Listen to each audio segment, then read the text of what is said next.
আচ্ছা। আ কি কে আপনার কি স্পেসিফিক ভাই কোন প্রশ্ন আছে যে আপনি আচ্ছা, আচ্ছা। যেটা বলতে চান স্পেসিক বা কোন একটা আপনি স্পেসিক প্রশ্ন বলতে আমি ওই যে আপনার যে ইগুলা শুনছি ভিডিওগুলা, এর মধ্যে ওই ইসের বিষয়টা আমি আলাপ করছিলাম যে আমাদের আয়েশার বিষয়টা। তো আমাকে উত্তর দিল যে যদি আমি এভাবে বলি যে এই বিষয়টা স্পেশাল কেস ছিল। এটা তো আ না সবার এটা জন্য স্পেশাল প্রযোজ্য না। এটা স্পেশাল কেস ছিল এটা কোথায় বলা আছে যদি একটু আমাদেরকে দেখাইতেন যে এটা এই না জায়গাটাতে উনি লেখা উনি আছে? আমি যার সাথে আলোচনা করছি উনি আমাকে বুঝাইছে এইভাবে যে এটা তো সবার জন্য প্রযোজ্য না। হ্যাঁ, ভাই আরেকটা কথা সবার জন্য বলছে ভাই সৌদি আরবের সরকারি ফতোয়া দেয়া আছে। সৌদি সরকার মানে গভর্নমেন্ট থেকে এই যে দেখেন আমি স্ক্রিনে দিছি। Kingdom of Saudi Arabia.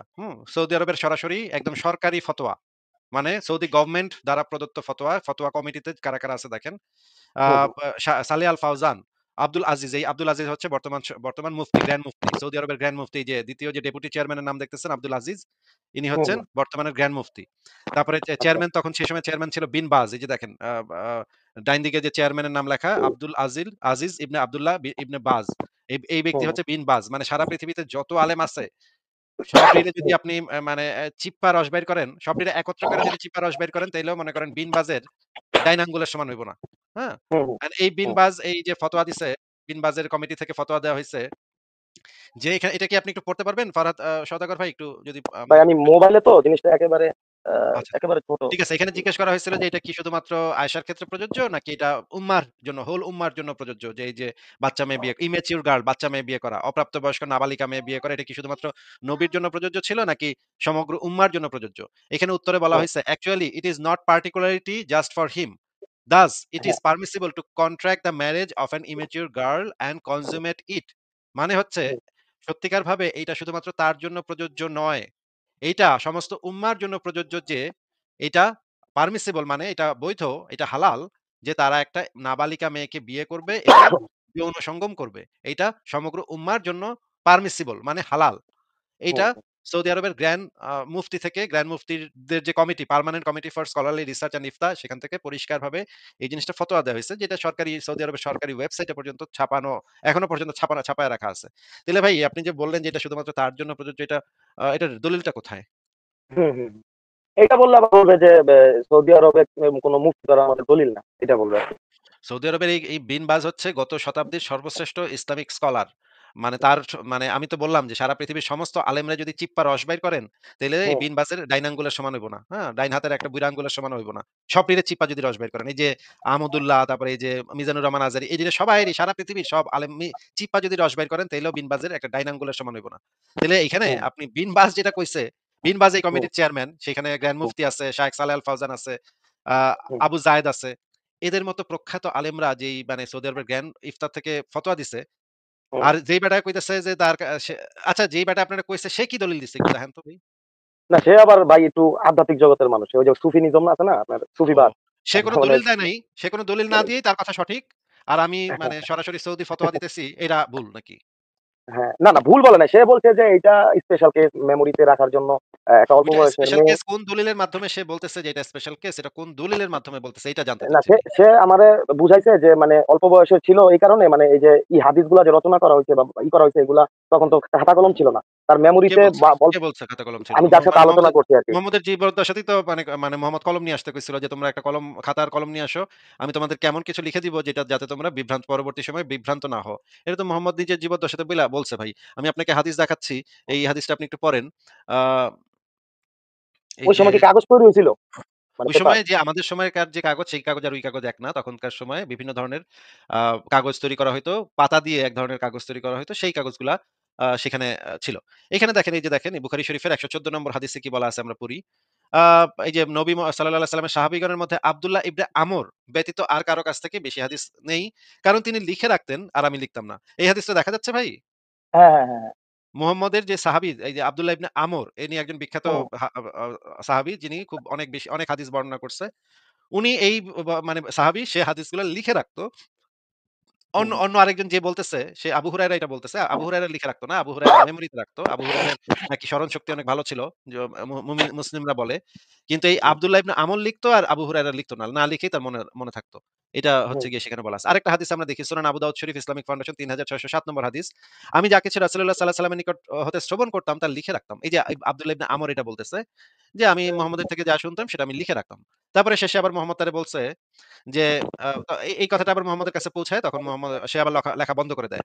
তখন মুহাম্মদ তখন তারে বলে, এই যে দেখেন লাস্টের লাইনে লেখা। তখন তিনি তার আঙ্গুল দিয়ে নিজের মুখের প্রতি ইশারা করে বলেন, "তুমি লিখতে থাকো ওই জাতের কসম, যার হাতে আমার জীবন। যা কিছু এই মুখ হতে হুম, বের হয় সবই সত্য।" মানে মুহাম্মদ বলতেছে, হুম। আমার মুখ থেকে যা বাইর হয় তুমি লিখে রাখো। কারণ এই মুখ থেকে যাই বের হয় সেটা সত্য কথা। তাইলে ভাই আপনাকে যে বলল সেই সময় কাগজ ছিল না, এই কথার দলিল কোথায় ভাই? সেই সময় কাগজ তো ছিল। এখানে দেখা যাচ্ছে মানে এই কোরআনের কথা আয়াত অনুযায়ী তো তার মানে কাগজ ছিলই। যেহেতু লিখে রাখতে বলে দলিল আছে স্পষ্টভাবে ইসলামী হ্যাঁ, মুহাম্মদের একটা দল ছিল হচ্ছে গিয়ে কোরআনের আয়াত লিখে রাখতো, আরেকটা দল ছিল হাদিস লিখে রাখতো। এটা তো কোরআনের হুম। আয়াতই তো সেই সময় লিখে রাখতো কাগজে।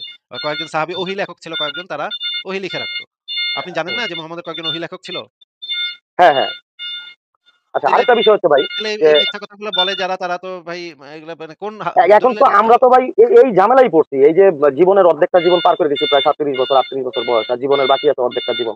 এই জীবনে আইসা যদি এখন এগুলা এখন কি যে একটা কনফিউশন এর মধ্যে আছি। মানে আর আমাদের দেশে আমি সেই আলেমের অপেক্ষায় আছি যে কিনা আচ্ছা ভাই আপনার আপনার সাথে পিছন থেকে অনেক শব্দ হচ্ছে ভাই। আপনার পিছন থেকে অনেক শব্দ হচ্ছে। হ্যাঁ, একটা শব্দ হচ্ছে, একটা গাড়ি আসছে তো এখনই বন্ধ হয়ে যাবে। তো আরেকটা কথা সেটা হচ্ছে যে এই যে আপনার ওহির যে বিষয়টা আপনি যেটা বলেন যে উনি নিজেই লেখছে এগুলা, আসলে এগুলা কোনো ওহি না। তাইলে ওই হিসাব করলে আমি আরেকটা জিনিস চিন্তা করলাম হ্যাঁ, যে তাইলে এই যে নিজেই লিখতো এটা আমি বলি নাই। আমি কখনো বলি নাই যে নিজেই লিখতো। নিজে লিখতো কি লিখতো না সেই জিনিসটা সিওর না। কারণ হচ্ছে গিয়ে হয়তো অনেকে মিলা লিখতো। হয়তো এমনও হইতে পারে পরবর্তী সময় মোহাম্মদের মারা যাওয়ার পরের সময় কিছু জিনিস লেখা হইছে। আচ্ছা ঠিক আছে। মোহাম্মদ কিছু ভুইলা গেছে। মোহাম্মদের পরে কিছু সেগুলো এডিট কইরা আবার একটু ঘষা-মাজা করছে কথাগুলারে। আচ্ছা। কারণ কথাগুলার ভিতরে তো গরমিল আছে। আপনি দেখেন নাই যে কথাগুলার ভিতরে বড় ধরনের গরমিল আছে। এই হুম। গরমিলগুলা তো মানে আমরা বারবার এই জিনিসগুলা দেখাইছি যে এই মানে কথার ভিতরে গরমিল আছে। দেখেন আপনাকে আমি একটা জিনিস দেখাই। আপনি একটু দেখেন। দেখে আমাদেরকে একটু বলেন। এটা কি দেখা যাচ্ছে স্ক্রিনে ভাই? হ্যাঁ, হ্যাঁ দেখা যাচ্ছে। বলেন। একটু কষ্ট করে পড়েন তো দেখি এখানে কি লেখা? তিনি কোরআনের আকাশ থেকে ৬ নম্বর সূরার ৯৯ নম্বর আয়াত। পড়েন তো দেখি কি লেখা? তিনি আকাশ থেকে পানি বর্ষণ করেছেন। অতঃপর আমি এর দ্বারা সর্বপ্রকার উদ্ভিদ উৎপন্ন করেছি। অতঃপর আমি এ থেকে সবুজ ফসল নির্গত করেছি। যা থেকে যুক্ত বীজ উৎপন্ন করি, খেজুরের কাদি থেকে গুচ্ছ আচ্ছা বের হইছে। করি। ঠিক হ্যাঁ, আছে। এখন এখানে আপনি আমাদেরকে বুঝায় দেন তো তিনি এখানে কে আর আমি এখানে কে? বলেন তো একটু? তিনি আকাশ থেকে পানি বর্ষণ তাহলে আল্লাহ বর্ষণ করেন পানি থেকে। আচ্ছা। তাহলে আমিটা কেডা? আমি আমাদের নবী হযরত মুহাম্মদ সাল্লাল্লাহু আলাইহি ওয়াসাল্লাম। ওমা নবী কি মানে ফসল উৎপন্ন করতে পারে নাকি? নবী তো ফসল উৎপন্ন করতে পারে না। এগুলো তো সব আল্লাহ করতে পারে একমাত্র। তিনি আকাশ থেকে পানি বর্ষণ করেন আর আমি এর দ্বারা সর্বপ্রকার উদ্ভিদ উৎপন্ন করেছি। তার মানে পানি দিছে এখানে উদ্ভিদ উৎপন্ন করছে। মানে কি বিচি থেকে চারা এরকম আমরা যেমন চাষ করি বিষয়টা কি এরকম না, বোঝাচ্ছে? না বিষয়টা এরকম না। দেখেন নিচে আরো লেখা আছে, "অতঃপর আমি এ থেকে সবুজ ফসল নির্গত করেছি যা থেকে যুগ্ম বীজ উৎপন্ন করি।" এই কাজগুলা কোন মানুষের কাজ না ভাই। এগুলা হচ্ছে আ আল্লাহর কাজ। এই যে সর্বপ্রকার আচ্ছা, আচ্ছা। উদ্ভিদ উৎপন্ন করা, তা থেকে সবুজ ফসল নির্গত করা, যুগ্ম বীজ উৎপন্ন করা এগুলা কোন মানুষের কাজ না। এগুলা হচ্ছে আল্লাহর কাজ। ঠিক আছে? হুম, হুম। এখানে বীজ এখানে তিনিটা কে আর আমিটা কে? এটা একটু বুঝান তো। তিনি তো আমাদের সৃষ্টিকর্তা। আর আর আমিটা তাইলে আমি কেডা? আমি হচ্ছে আমাদের নবী। নবী তো এটা করতে পারে না। এটা তো আমিটা তো এখানে আল্লাহ হবে ভাই। তা আপনি কি বলতে চাচ্ছেন যে এটা তাহলে স্পেলিং এ ভুল আছে? মানে এখানে আবার এখানে তো তিনি মানে হওয়া উচিত ছিল। কোরআনের ভিতরে ভুল আছে তো। এই যে এখানে তো হওয়ার কথা তিনি আকাশ থেকে পানি বর্ষণ করেছেন। অতঃপর তিনি এর দ্বারা সর্বপ্রকার উদ্ভিদ উৎপন্ন করেছেন। অতঃপর হুম, তিনি তা থেকে সবুজ ফসল নির্গত করেছেন। যা থেকে যুগ্ম বীজ উৎপন্ন করেছেন। এইভাবে বলার কথা। কিন্তু তিনি তো মানে আল্লাহ এখানে তো কোরআনের ভিতরে লিখছে, তিনি আকাশ থেকে পানি বর্ষণ করেছেন। অতঃপর আমি এর দ্বারা সর্বপ্রকার উদ্ভিদ উৎপন্ন করেছি। এখানে তো একবার এখন লিখছে তিনি, একবার লিখছে আমি। এটা তো এক গ্রামাটিক্যাল মিস্টেক। এখন মিস্টেকও তো বলা যাবে না। যদি কোরআন শরীফের একটা আয়াতও যদি কেউ বলে ভুল আছে তাহলে তো ঈমান থাকবে না। সমস্যা তো আবার ওই জায়গায়। ইমান থাকলো কি থাকলো না সেটা তো এখানে বিবেচ্য বিষয় না ভাই। বিবেচ্য বিষয় হচ্ছে এটা গ্রামাটিক্যাল মিস্টেক এটা তো দেখাই যাচ্ছে। যেকোনো পাগলেও বুঝবে যে এখানে গ্রামাটিক্যাল মিস্টেক হইছে। হুম, হুম। এখন বীজটা যদি না থাকতো তাহলে বিষয়টা একটু অন্যরকম। এখানে আবার আমি আ এর দ্বারা সর্বপ্রকার উদ্ভিদ উৎপাদন করি। এই পর্যন্ত ঠিক আছে। অতঃপর আমি না, এর না থেকে সবুজ সর্বপ্রকার উদ্ভিদ উৎপন্ন করা তো মানুষের পক্ষে সম্ভব না। এটা শুধুমাত্র আল্লাহর পক্ষে সম্ভব। সর্বপ্রকার উদ্ভিদ উৎপন্ন করা। মানুষ কয়েক জাতের উদ্ভিদ করতে বুনতে পারে। তো কিন্তু ওই উদ্ভিদ এই যে আমরা নার্সারিতে উদ্ভিদ উৎপাদন করতেছি না বিভিন্ন না ফুলের গাছ। সর্বপ্রকার উদ্ভিদ উৎপন্ন করা মানুষের পক্ষে সম্ভব না। সারা পৃথিবীতে এত জায়গাতে উদ্ভিদ উৎপন্ন হয় যেখানে মানুষের পাড়া পড়ে নাই এখন পর্যন্ত। এমন দ্বীপ আছে যেখানে মানুষের কোন ওইটা ইয়াই তো নেই। ন্যাচারাল ভাবে হচ্ছে। ওইটা পাখি যে মলত্যাগ করে, পাখি ফল খায় ওইখান থেকে হচ্ছে। সেটাই তো আমি বলতেছি যে সর্বপ্রকার উদ্ভিদ উৎপন্ন করা মানুষের পক্ষে সম্ভব না তো। সব হুম, ধরনের হুম। উদ্ভিদ বুঝছি, বুঝছি। উৎপন্ন করা এটা কোন মানুষের পক্ষে সম্ভব না। এটা শুধুমাত্র আল্লাহর পক্ষে সম্ভব। সর্বপ্রকার যদি হয়, যদি ৫ প্রকার হইতো তাইলে এটা মানুষ করতে পারত। কিন্তু সর্বপ্রকার মানুষের পক্ষে সম্ভব না। এখন যদি বলা হয় যে সর্বপ্রকার বলতে এখানে মানুষের লোকালয়ের সর্বপ্রকার বোঝানো হয়েছে। এখানে পাহাড় তো বা জঙ্গল লোকালয় এটা এখানে তো লেখা নাই তো লোকালয়। তাইলে আপনি এটা নিজের মানে তৈরি করা শব্দ এটার ভিতরে কেমনে ঢুকাইবেন? তাইলে তো আপনার এখন একটা শব্দ এখানে এখানে ঢুকাইতে হবে এখানে। এখন তার বিষয়টা মানে যদি আপনি এরকম হয় যে আপনি বুঝা নিতেছেন যে সর্বপ্রকার বলতে পাহাড়েরটাও বুঝাইছে। আর না এখানে আমাদের মতন লোক হ্যাঁ, এখানে বলেন। তো পরিষ্কার বোঝা যাচ্ছে আমি সর্বপ্রকার উদ্ভিদ উৎপন্ন করেছি, অতঃপর আমি তা থেকে সবুজ ফসল নির্গত করেছি। সবুজ ফসল তো কেউ নির্গত করতে পারে না এখান থেকে। মানুষের পক্ষে সম্ভব না। এটা শুধুমাত্র আল্লাহর পক্ষে সম্ভব। এখন সবুজ তাহলে ফসল প্রশ্ন আছে যে ওই সর্বপ্রকার উদ্ভিদ বলতে তখন তো বাংলাদেশও ছিল, তাই না? তো ওই সৌদি আরবের সর্বপ্রকারের মধ্যে তো তাহলে বাংলাদেশও আইসা পড়ে। যদি এই আয়াতের ব্যাখ্যার মধ্যে আসে। তাহলে বাংলাদেশে হ্যাঁ, তো হ্যাঁ, আর আমাদের নবী আসে নাই, হ্যাঁ, তাই না? তো এখন হ্যাঁ, এই হ্যাঁ। সর্বপ্রকারটা বলতে কি লোকালয় ওই তৎকালীন আমলে ওই এরিয়াটা হয়তোবা বুঝাইছে। ভাই এটা এইটা কি এই হবে? আয়াতে তাফসীর আপনি পড়ে দেখেন এখানে তাফসীরকারকরা ওইটাই লিখছে যে এটা আল্লাহ পাক করেছেন সর্বপ্রকার উদ্ভিদ উৎপন্ন করা আল্লাহ পাকের পক্ষে সম্ভব এটা কোনো মানুষের পক্ষে সম্ভব না। সবুজ ফসল উৎপাদন করা এগুলো তো ভাই ইসলামের মৌলিক আকীদা যে এগুলা আল্লাহ পাকের কাজ। ফসল উৎপাদন করা, সবুজ ফসল নির্গত করা এগুলা আকীদাগতভাবে আল্লাহ পাকের কাজ। এগুলা কোনো মানুষের পক্ষে সম্ভব না এগুলা করা। মানুষ হ্যাঁ, আমরা শুধু শুধুমাত্র চাষ করব। গাছ লাগাইতে পারে। কিন্তু ওইখান থেকে উদ্ভিদ উৎপন্ন করাটা এটা আল্লাহ পাকের কাজ ভাই। এটা তো ইসলামের একদম মৌলিক আকীদা। এইটা তো আপনার জানা হুম। থাকা উচিত। এখন এইখানে যে আমিটা বলা হইছে তাইলে এই আমিটা কেডা সেটা তো বলতে হবে। না আমি বলতে এখানে আমাদের নবী। এখন এই নবীর কাছে তো আমাদের আল্লাহ তাআলা স্পেশাল আ পাওয়ার দিয়ে দিছে। সেক্ষেত্রে আমাদের সাথে আবার আমাদের নবীর উনি তাইলে চাইলে পারেও তাইলে আপনি বলতে চাচ্ছেন নবী সর্বপ্রকার উদ্ভিদ উৎপন্ন করে, অতঃপর নবী তা থেকে ফসল উৎপন্ন নির্গত করে, তা থেকে যুগ্ম বীজ উৎপন্ন করে নবী। এটা আপনি বলতে হ্যাঁ, চাচ্ছেন এই আয়াতে এটা বোঝানো হইছে। হয়তো আল্লাহ তাআলা তার ওই স্পেশাল পাওয়ারটা দিছে অন্য কাউরে দেয়নি। ভাই আপনি তো বিষয়টা শিরক এরকম হইতে করতেছেন পারে ভাই। না? আপনি তো শিরক করে বানাইলেন ভাই। আপনি তো শিরক করে বানাইলেন। কেন ভাই? আল্লাহ কি আমাদের নবীরে সেই পাওয়ারটা দিতে পারে না? যে না ভাই দিছে তো। আল্লাহ এটা সম্পূর্ণ শিরক করলেন আপনি। আল্লাহর সমকক্ষ কাউরে নির্ধারণ করলেন, নবীরে পাওয়ার দিলেন। যেই পাওয়ার একমাত্র আল্লাহ পাকের সেই পাওয়ার আপনি নবীরে দিয়ে দিলেন। আপনি তো শিরক না, না। করে ফেলাইছেন। আপনি অলরেডি জাহান্নামে জায়গা বানায় নিছেন। না আল্লাহর পাশের সিটে তো বসবে আমাদের নবী, তাই না? এই পাওয়ারটা তো অন্য কারো নাই। সেই ক্ষেত্রে আল্লাহর পরেই তো আমাদের নবী। বিষয়টা ওরকম হচ্ছে না? ওই আপনার আল্লাহ পাইলে এখন যে কি করতো ভাই? আপনার পাইলে আল্লাহ এখন যে কি করতো? এক্কারে মানে জাহান্নামে নিয়ে এক্কারে ফ্রাই করতো। এই যে দেখেন আরেকটা পড়েন, এইটা পড়েন। এইটা একটু পড়েন তো ভাই। আমরা একটু আচ্ছা, শুনি এখানে কি লেখা। আচ্ছা। আর ইতিপূর্বে নূহের আ কওমকে আমি ধ্বংস করে দিয়েছিলাম। নিশ্চয়ই তারা ছিল এখানে একটা এড ফাসিক, আছে আপনার। ফাসিক হ্যাঁ, কম। হ্যাঁ, ফার্সি কম, হ্যাঁ। তারপরে ৪৭ আর আমি হাতসমূহ দ্বারা আকাশ নির্মাণ করেছি এবং নিশ্চয়ই আমি শক্তিশালী। এটা কার আর কথা ভাই? আমি এটা কে কইতাছে? বক্তাটা কেডা? আমি ইতিপূর্বে ইতিপূর্বে নূহের কওমে আমি ধ্বংস করে আমি বলতে আমাদের আল্লাহ তাআলা বোঝানো হইছে। আচ্ছা এইখানে বক্তাটা হইতেছে আল্লাহ পাক নাকি? হুম, হুম, হুম। আচ্ছা মনে রাখেন আমি কিন্তু, হ্যাঁ? এবার পড়েন। হুম, আচ্ছা তো নিশ্চয়ই আমি শক্তিশালী। আর ৪৮ নাম্বার হচ্ছে, আর আমি জমিনকে বিছিয়ে দিয়েছি। আমি কতই না সুন্দর বিছানা প্রস্তুতকারী। আর প্রত্যেক বস্তু থেকে আমি জোড়ায় সৃষ্টি করেছি। আশা করা যায় তোমরা উপদেশ গ্রহণ করবে। অতএব তোমরা আল্লাহর দিকে ধাবিত হও। আমি তার পক্ষ থেকে তোমাদের জন্য এক স্পষ্ট সতর্ককারী। ওমা! ওয়েট। এখানে আমি কেডা ভাই? আমি কেডা এখানে? আমি তো টোটালটাই আল্লাহ তাআলা এখানে। মানে আল্লাহ পাক কি একটা সতর্ককারী? হ্যাঁ, সতর্ককারী। আল্লাহ পাক সতর্ককারী নাকি নবী সতর্ককারী? কেন আল্লাহ পাক কি সতর্ক করতে পারে না মানুষকে? ওয়ার্নিং দিতে পারে না? এই কাজটা করবা না, ওই কাজটা করবা। ভাই এখানে তো এটা তো ভাই আমি মেহরবানের কিন্তু কথা ভাই বলে ফেলছেন। অত বড় কিন্তু ভাই ডিগ্রিধারী কেউ না। হ্যাঁ, ভাই ভুল হইলে একটু ধরায় দিয়েন। ভাই সতর্ককারী তো হচ্ছে নবী। নবী রাসূলরা হইতেছে মানুষের জন্য সতর্ককারী। আল্লাহ তো সতর্ককারী না। আল্লাহ তো মানে বিধানদাতা। আল্লাহ তো ভাই আপনি তো ইসলামের মৌলিক আকীদা মানে হেরফের করে ফেলাইতেছেন। এইখানে এই যে সতর্ককারী এটা তো নবীর কথা। এখানে আমিটা হইতেছে নবী। তাই না? হুম, হুম, তাইলে আগের লাইনে কইতাছিল আল্লাহ যে আমি এইটা হুম, সেটা, আমি হ্যান, আমি ত্যান। আবার পাট করে হুম। এখানে ৫০ নম্বর আয়াতে হয়ে গেল আবার নবী কইতাছে নাকি? না, না ৫০ নাম্বার আয়াতে তো আমি আল্লাহই থাকবে এখানে। তা তো এখন আল্লাহ মূল তাইলে বিষয়টা হচ্ছে সতর্ককারী হয় কেমনে? সতর্ককারীটা। হ্যাঁ, হ্যাঁ। তো আল্লাহ সতর্ককারী তাহলে যখন আদম হাওয়াকে ওই ফল খাইতে না করছে, হ্যাঁ? ওই যে তাহলে তো ওই ক্ষেত্রেও আরে তো সতর্ককারী ছিল। ওই যে গন্ধব ফল যেটা। ভাই আল্লাহ কি সতর্ককারী হইতে পারে না? নবীকে আল্লাহ পাক একজন সতর্ককারী হিসেবে প্রেরণ করেছেন, মানুষের জন্য সতর্ককারী হিসেবে। এটা ভাই ইসলামের মৌলিক একটা। আপনি এই জিনিস জানেন না, এটা কেমন কথা ভাই? না, না আশ্চর্য ভাই হইল। আসিফ ভাই তাইলে ওই যে আদম যে গন্ধব ফল খাইছিল মা হাওয়া সেই ক্ষেত্রে ওইখানে সতর্কটা কে করছিল যে এটা খাওয়া যাবে না? কিন্তু নবী রাসূলরা হচ্ছে মানুষের জন্য সতর্ককারী। তোমাদের হ্যাঁ, জন্য ঠিক এই যে আছে। দেখেন তোমাদের জন্য এক স্পষ্ট সতর্ককারী। নবী হচ্ছে ইসলামের মৌলিক আকীদাই হচ্ছে নবীরা আসছে ওই যে আবু জাহেল, আবু লাহাবেরা যখন নবীর বিরোধিতা করতেছিল নবী তখন তাদেরকে বলছিল যে আমি তোমাদের জন্য এক স্পষ্ট সতর্ককারী। তোমরা সতর্ক হও নাইলে কিয়ামত আসতেছে। কিয়ামত আইসা তোমাদের এটা হবে। এটা তো না ভাই এই কোরআনের পাতায়, পাতায় বলা আছে এই কথাটা যে নবী হইতেছে মানুষের জন্য সতর্ককারী। আল্লাহ তো এখন সতর্ককারী না। না আমি যদি ওইটা ধরি যে গন্ধব ফলের বিষয়টা, সেক্ষেত্রে তো আল্লাহ তাআলা সতর্ক করছে। এই হিসাবে আমার কাছে এটা অতটা জটিল মনে হইতেছে না। আমি আটকায় রইছি হচ্ছে আপনার ওই যে কাফেরদের হত্যা করছে, তারপরে তাদের জটিল মনে ওয়াইফদেরকে নিয়ে হইতেছে আসছে না। গনিমত। আমি গনিমতের মালে আটকায় রইছি ভাই, বুঝছেন? এটার এখনো ক্লিয়ার কিছু পাই নাই। এটা আমার কাছে অত আচ্ছা। জটিল মনে হইতেছে না। ঠিক বুঝতে আছে, পারছেন? ঠিক আছে। ঠিক আছে, আপনি এই জিনিস নিয়ে আরো চিন্তা ভাবনা কইরেন। আমার মনে হচ্ছে যে এই মুহূর্তে আপনার মাথা সেভাবে কাজ করতেছে না। অনেক সময় হয় মানুষের মাথা হুম। ঠিকভাবে কাজ করে না। কথাবার্তা বলার সময় অনেক সময় ঠিকভাবে কাজ করে না। আপনি আরো এটা নিয়ে গবেষণা করেন। চিন্তা করেন। আর চিন্তা করার পর আইসেন। আরেকটা প্রশ্ন ছিল কথা ভাই, বলতে আরেকটা প্রশ্ন হ্যাঁ, ছিল। বলেন। হ্যাঁ, বলেন।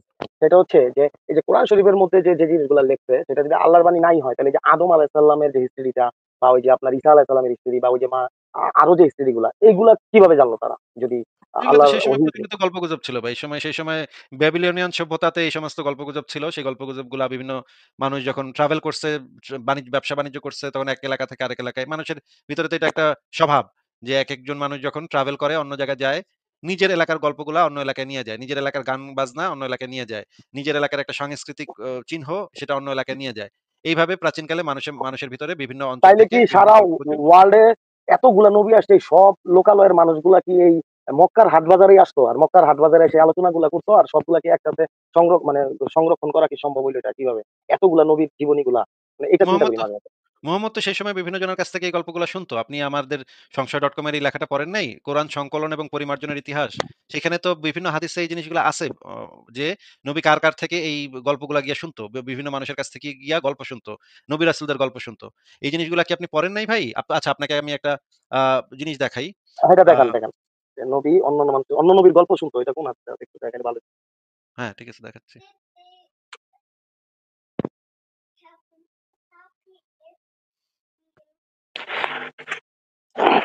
আচ্ছা, এই হাদিসটা একটু পড়েন তো ভাই। এটা আচ্ছা দাঁড়ান।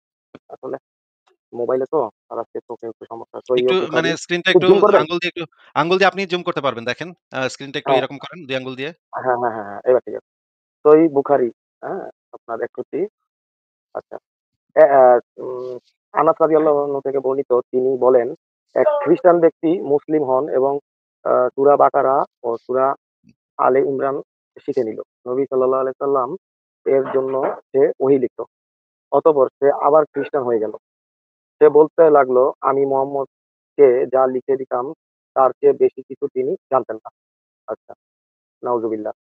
আচ্ছা, কিছুদিন সে পর মানে একজন খ্রিস্টান ব্যক্তি ছিল যে মুসলমান হয়েছিল। মুসলমান হয়ে সূরা বাকারা হুম, এবং হুম, সূরা ইমরান শিখছিল। সে হুম, হুম, মুহাম্মদের জন্য ওহী লিখত। কয়েকদিন হুম। পরে সে আবার খ্রিস্টান হয়ে গেল। খ্রিস্টান হয়ে সে বলতে শুরু করল যে মুহাম্মদ বাড়ায় আমি লিখা দিতাম ওইডি আয়াত হিসেবে সে চালায় দিত। এই কথাটা এই খ্রিস্টান ব্যক্তিটা বলছিল নাকি? না, এখানে ব্রাকেটে নাউজুবিল্লাহ কথাটা আবার কিসের ইঙ্গিত দিল? নাউজুবিল্লাহ এই হাদিসটা তো মুসলমানরা লিখছে। মুসলমানরা তো আর এটা মানে এটা তো মানবে না, তাই না? না, না, এই যে ব্রাকেটে যে নাউজুবিল্লাহ এই কথাটা। আরে ব্র্যাকেটে এটা নাউজুবিল্লাহটা তো মুসলমানরা লিখছে। যে যেই ব্যক্তি হাদিসটা মানে লিখছে ইমাম বুখারী যখন হাদিসটা লিখছে, তখন সে এটার আচ্ছা, আচ্ছা, পাশে হ্যাঁ। পাশে ব্র্যাকেটে নাউজুবিল্লাহ লিখে দিছে। কারণ সে তো আর এটা মানে না। কিন্তু এই খ্রিস্টান ব্যক্তি তো এই কথা কইছিল নাকি? আচ্ছা, আচ্ছা। হ্যাঁ, হ্যাঁ, সেই হিসাবে ঠিক আছে। খ্রিস্টান ব্যক্তি এই একটা অভিযোগ করছিল মুহাম্মদের নামে।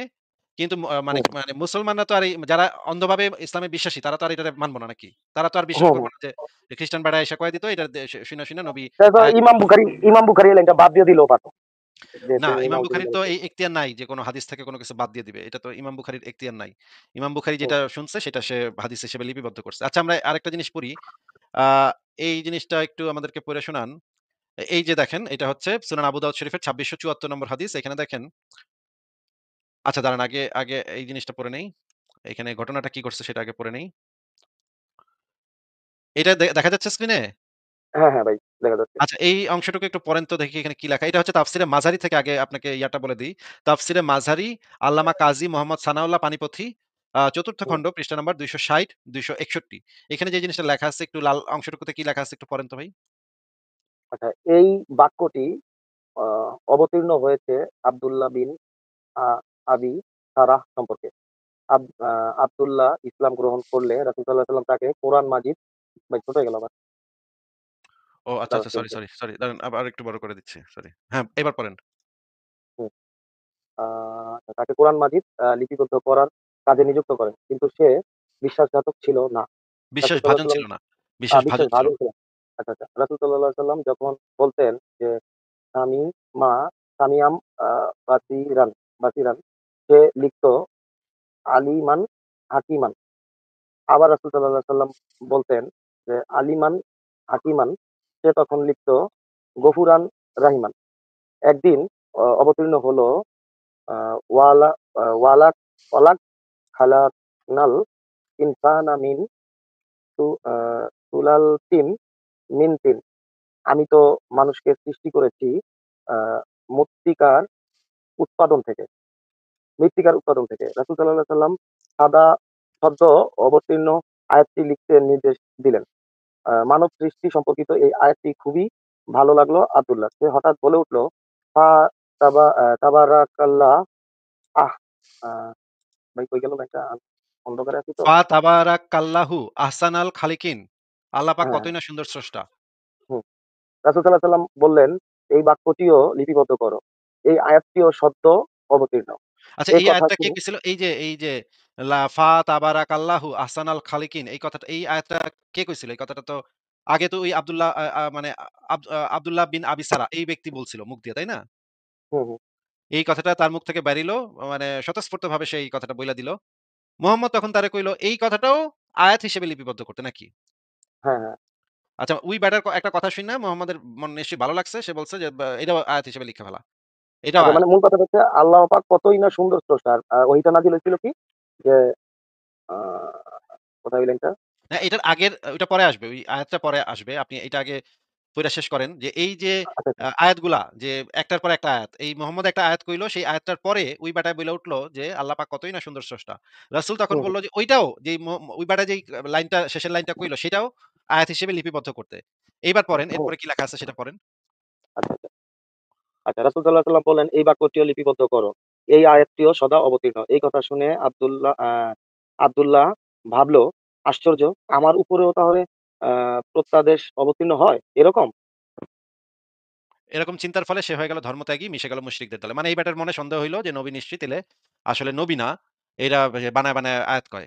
আমার মানে তার কথারে উপরেও নাযিল হইছে বিষয়টা এরকম হ্যাঁ, আছে আরকি। ওই বেটা ভাবলো যে আমার উপরেও আমি যেটা কই এটাও আল্লাহর আয়াত। তাইলে তো নিশ্চয়ই ঘাপলা আছে। নবীর ভিতরে ঘাপলা আছে। এই নবী হুম, তো নবী না। এই বেটার উপরে আল্লাহর কোন ওহী-টহি আহে না। এই বেটায় ঘাপলাবাজ লোক। হ্যাঁ? সে মানুষের থেকে শুইনা এগুলা লেহে। এইটা সে বুইঝা সে ধর্মত্যাগ করল, মুশরিকদের দলে চলে গেল। এখন এখন এইটা আমরা দেখি এ এইটা এইটা যে সে বুঝছে বিষয়টা কি এরকম? আপনি যেটা বললেন এ এরকমটা তো নাইলে নাও সে হইতে পারে। নাইলে সে ধর্মত্যাগী কেন হবে বলেন তো? না ওই যে কথার মাঝখানে যে ওভার স্মার্ট হইতে গেছে হয়তো বিষয়টা এরকম হইতে পারে।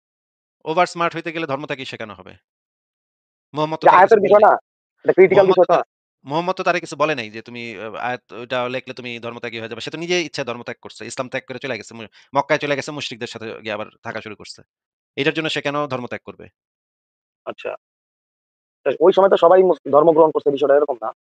সেটা তো আমি বলি নাই। কিন্তু সেই বেটা কেন ধর্মত্যাগ করল? সে তখন মদিনায় ছিল, মুহাম্মদের ওহী লিখতো। একটা ভালো পজিশনে ছিল। আ টাকা-টকাও নিশ্চয়ই পাইতো। ওহী তার লেখক ভালো একটা লাগে নাই। সম্মানজনক সে তো পজিশনে। চইলা গেছে। তার এই যে হয়তো ভালো এখানে তো লাগে নাই। লেখা আছে ভাই এটা তো ভালো লাগে নাই এইজন্য সে চলে গেছে এটা তো লেখা নাই এখানে। এখানে লেখা আছে এই যে এই ঘটনাটার কারণেই তার মধ্যে সন্দেহ হইল এবং সে হুম, তখন হুম, এই চিন্তার ফলে সে হয়ে গেল ধর্মত্যাগী, মিশে গেল মুশরিকদের সাথে। এই যে তার ভালো লাগে হুম, নাই, তার শরীর ম্যাজম্যাজ করতেছিল এগুলো তো কিছু এখানে লেখা নাই। আপনি নিজে বানাইতেছেন কেন হুম, ঘটনা? হুম। না মানে সে ধর্মত্যাগী হয়ে গেছে। এখন যেমন আপনিও তো ধর্মত্যাগী কেন ধর্মত্যাগী হয়ে হইছে? গেছেন। ধর্মত্যাগী মানুষ তো একটা মানে হুদাহুদি আমার ভাল লাগে না ভাই। আমি শরীর ম্যাজম্যাজ করে আমি ধর্মত্যাগী হয়ে যাই। এইটা তো মানুষ ধর্মত্যাগী হয়ে যায় না, তাই না? তা আমি তাকে ওই লোকের সাথে সে সে আপনাকেও একজন যদি ধরি তা সে আপনিও তো একজন সেম সে একজন মানে প্রখ্যাত সাহাবী, সে একজন ওহী লেখক, একটা সম্মানজনক পজিশন। ওহী হুম, লেখকদের সম্মান তো অনেক বেশি।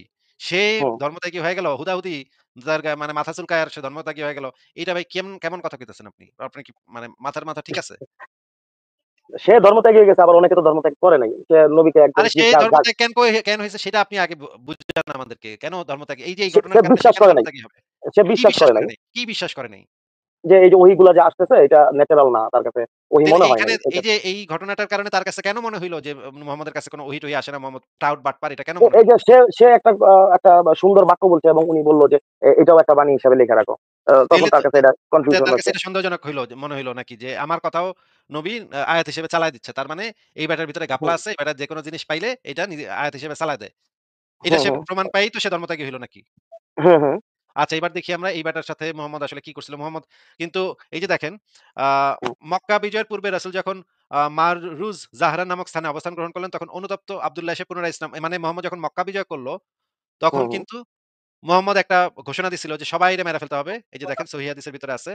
সুনান আবু দাউদ শরীফ ২৬৭৪ নম্বর হাদিস। এই যে মক্কা বিজয়ের দিন রাসূলুল্লাহ ৪ জন ও ২ জন মহিলা ব্যতীত অন্যান্য সকলকে নিরাপত্তা দান করেন এবং তাদের নামও ঘোষণা করেন।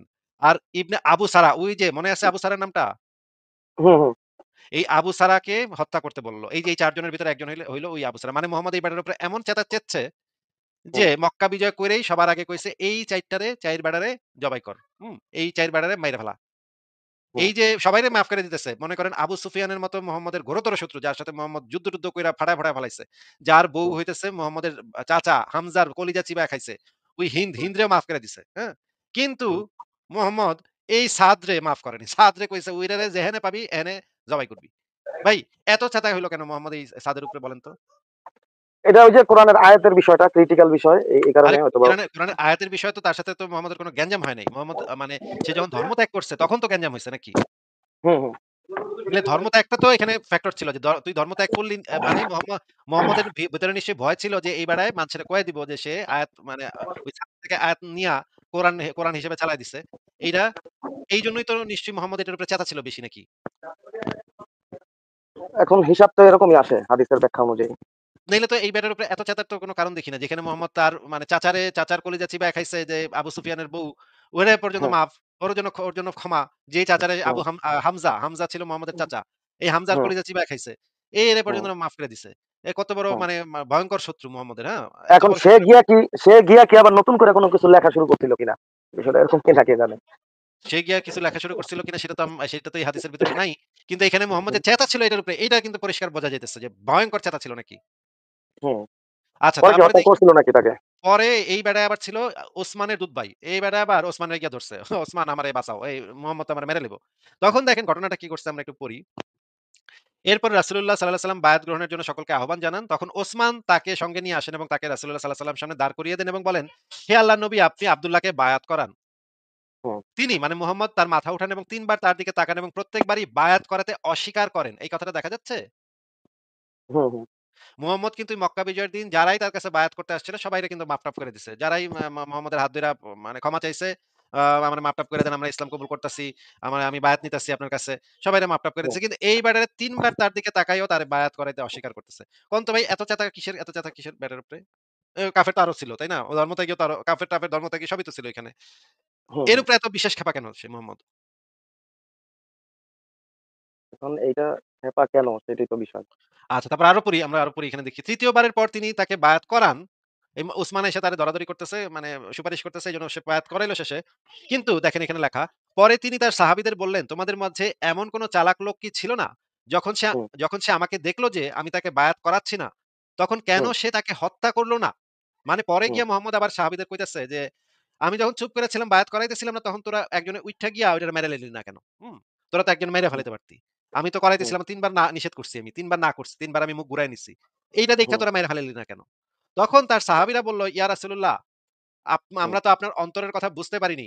আপনি এ হুম, ব্যাপারে চোখ দিয়ে কেন আমাদেরকে ইশারা করলেন না?" তিনি বললেন, হুম, "কোন নবীর জন্য উচিত নয় যে সে চোরা দৃষ্টিতে তাকাবে।" এই ইমাম হুম, আবু দাউদ বলল যে আব্দুল্লাহ ছিলেন ওসমানের দুধ ভাই। হুম, আচ্ছা। এই যে এইখানে এখন আমরা সেই আয়াতটা পড়ি। সেই আয়াতটা যেই আয়াতটা নিয়ে গ্যাঞ্জাম, এই যে আয়াতটা নিয়ে গন্ডগোল। দেখেন এই হুম, আয়াতটার অনুবাদ আমরা বাংলা অনুবাদটা পড়ি। এই আয়াতটাতে বলা আছে, "পরে আমি শুক্রবিন্দুকে পরিণত করি রক্তপিণ্ডে, অতঃপর রক্তপিণ্ডকে পরিণত করি মাংসপিণ্ডে এবং মাংসপিণ্ডকে পরিণত করি পিঞ্জরে। হুম, অস্থিপঞ্জরকে ঢেকে দেই মাংস দ্বারা। অবশেষে ওকে গড়ে তুলি অন্য এক হুম, সৃষ্টিরূপে।" এইটা ছিল হুম, মুহাম্মদের আয়াত। হুম, এরপরে ওই আব্দুল্লাহ বইলা উঠল, "অতএব নিপুণতম স্রষ্টা আল্লাহ কতই না কল্যাণময়।" এই কথাটা ওই হুম, বেটা কয়ে উঠছিল। তখন মুহাম্মদ হুম। বলল যে, "আচ্ছা তুই এই কথাটাও আয়াতের ভিতরে ঢুকায় দে। লিখে ফেলা। এটাও লিখে ফেলা। মানে এটাও আয়াত অতিরিক্ত হিসেবে একটু আইছে।" প্রশংসা এড করে দিছে আরকি। হ্যাঁ। অতিরিক্ত একটু প্রশংসা। এই যে এই বাক্যটা তো মুহাম্মদের কাছে ওহী হিসেবে আসার আগেই তো এটা হুম, আব্দুল্লাহ বেটা বইলা দিছে, তাই না? হুম। তার মানে এখন আব্দুল্লাহ বেটার ওই কথাটারেই মুহাম্মদ আবার ওহী হিসেবে লিখতে কইছে নাকি? এখন মোহাম্মদ সাল্লাল্লাহু আলাইহি সাল্লাম যদি এখানে করে সায় দেয়, সেই ক্ষেত্রে ঐটাই গ্রহণযোগ্য।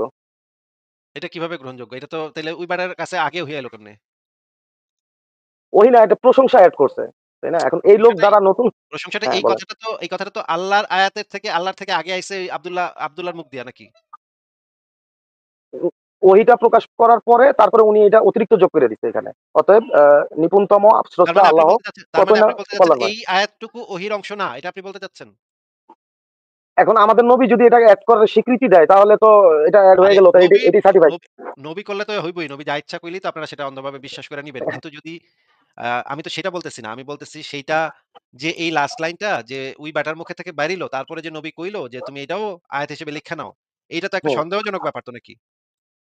উম এখন এটা আমরা যদি মাইনাই নিই যে নবী যেহেতু বলছে সম্মতি দিছে সেই ক্ষেত্রে ভাই মাইনা নিলে এটাই রাইট। তো মাইনাই নিলেন।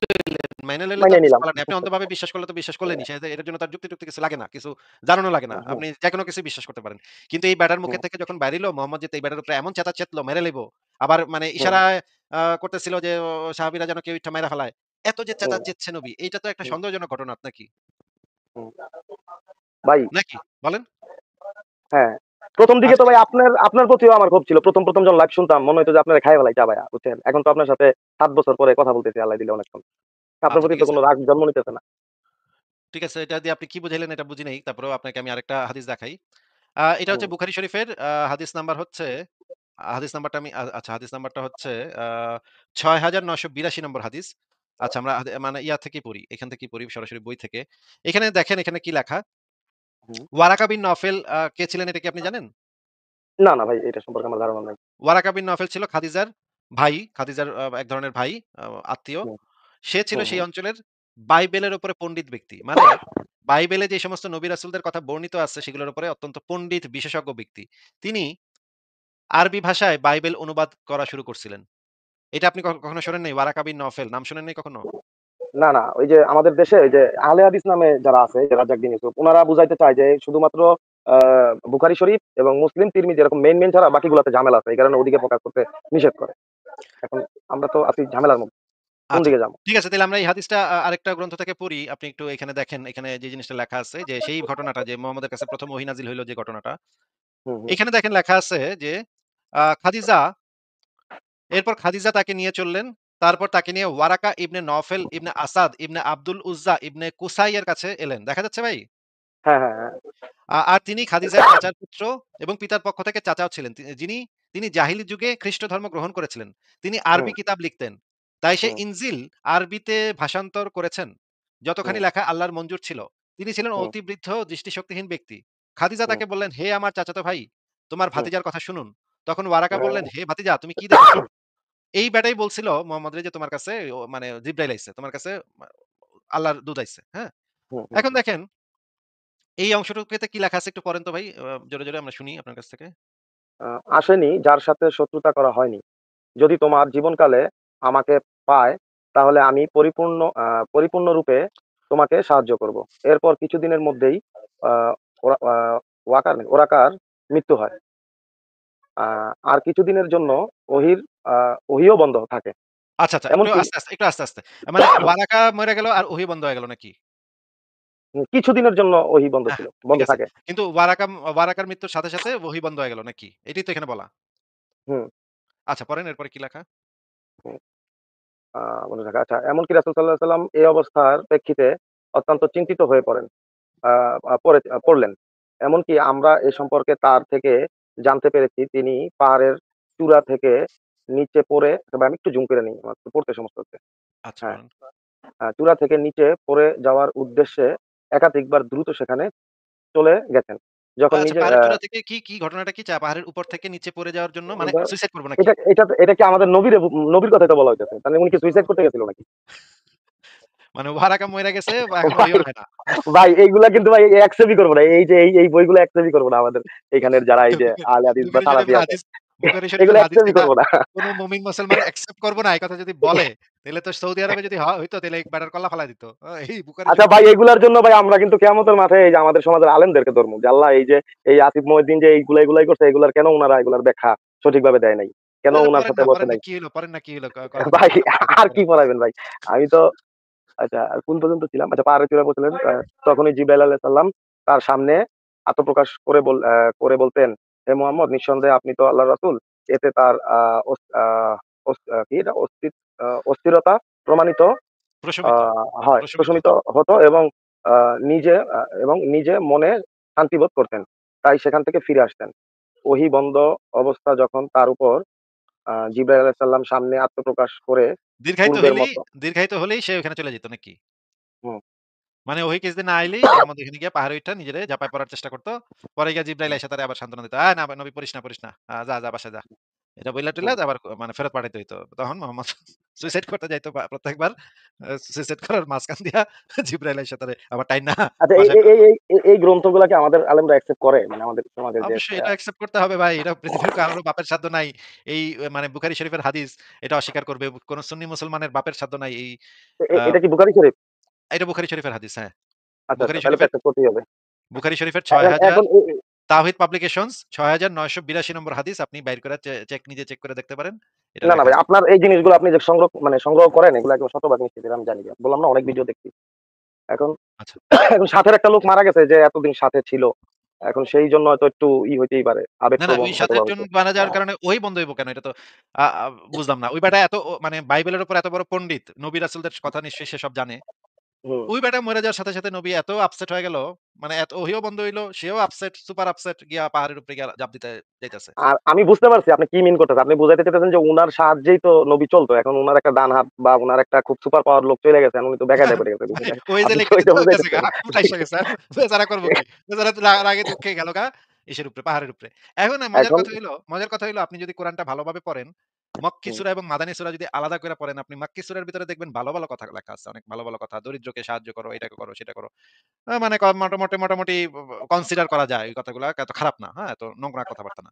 যেই না হুম, মদিনায় গেল মুহাম্মদ, এই গিয়া কইলো ওই কাফের করে মাইরা লা, কাইট্টা লা, জবাই কর, গনিমতের মাল ল, দাসী বানা, হুম। দাসী বান্দি বানা, বিয়া কর। মানে এইটা কর, সেটা ৪ টা বিয়া কর, এইটা কর, সেটা কর। আ এই শিশু বিয়া কর। মানে যা ইচ্ছা তাই। মানে আপনার আপনি কি ভাই বুঝাইতে চাইতেছেন যে একটা থ্রেড এর উপরে আরকি সবাইরে আবার লাইনে নিয়ে আসছে বিষয়টা এরকম? না, না আমি মানে একটা বলতে চাচ্ছি যে মক্কায় থাকা অবস্থায় আল্লাহর ক্যারাক্টার ছিল একরকম। ভালো ছিল আল্লাহ।